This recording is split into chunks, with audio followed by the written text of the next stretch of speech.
અંકલેશ્વર દેશના મહત્વપૂર્ણ ઔદ્યોગિક એકમ oil and natural gas corporation ઓએનજીસીની અંકલેશ્વર સ્થિત કોર્પોરેટ ઓફિસ ખાતે આજરોજ સુરક્ષાના અત્યંત સંવેદનશીલ પાસાઓની ચકાસણી માટે એક વ્યાપક સંયુક્ત મોક ડ્રીલનું આયોજન કરવામાં આવ્યું હતું.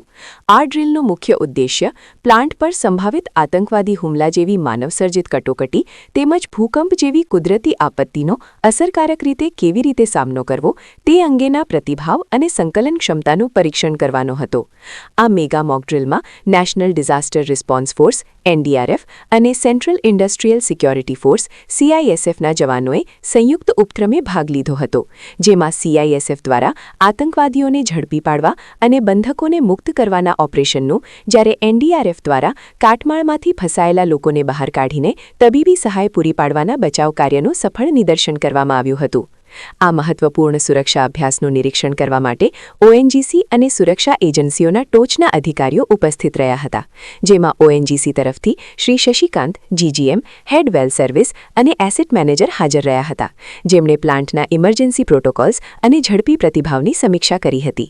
તેમની સાથે વડોદરા સ્થિત એનડીઆરએફના એસેટ કમાન્ડર શ્રી યોગેશ કુમાર પણ ઉપસ્થિત રહ્યા હતા, જેમણે તેમની ટીમની રાહત અને બચાવ કામગીરીનું સફળ નેતૃત્વ કર્યું હતું. ડ્રીલના અંતે અધિકારીઓએ સંયુક્ત ઓપરેશનની સફળતા પર સંતોષ વ્યક્ત કર્યો હતો અને જણાવ્યું હતું કે આ પ્રકારનું દ્વિજોખમી ડ્યુઅલ થ્રેટ પ્રશિક્ષણ અંકલેશ્વર જેવા વ્યૂહાત્મક પ્લાન્ટની સુરક્ષા સજ્જતા માટે અનિવાર્ય છે. શ્રી શશિકાંતે આ પ્રયાસને સુરક્ષા વ્યવસ્થાને મજબૂત બનાવવા માટેનું એક સકારાત્મક પગલું ગણાવ્યું હતું, જ્યારે શ્રી યોગેશ કુમારે એનડીઆરએફની ટીમની કાર્યક્ષમતા પર વિશ્વાસ વ્યક્ત કર્યો હતો. આ સફળ મોક ડ્રીલ દ્વારા ઓએનજીસી અંકલેશ્વરે સંકટના સમયે કોઈપણ પડકારનો સામનો કરવા માટેની તેની તત્પરતાનું અસરકારક પ્રદર્શન કર્યું હતું.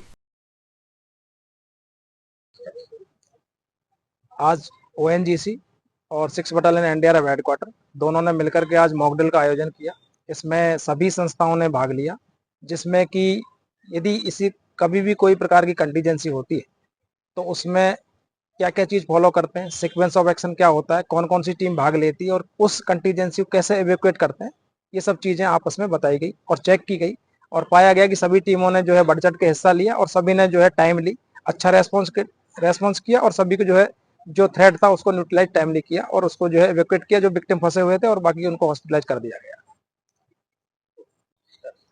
नमस्कार. सिक्योरिटी अवेयरनेस वीक 2025 के तहत ओएनजीसी जो है 13 दिसंबर से 19 दिसंबर तक ये वीक जो है ये ऑर्गेनाइज किया हुआ है. ये बेसिकली हमारा जो प्रिपेयरनेस होता है ये चेक करने के लिए बहुत ही इम्पोर्टेंट चीज़ें हैं, और इस बार हमने कंबाइंड मॉक ड्रिल का आयोजन किया है, जिसमें सारी स्टेट एजेंसीज हमारे security, medical and fire services के साथ एंगेज है,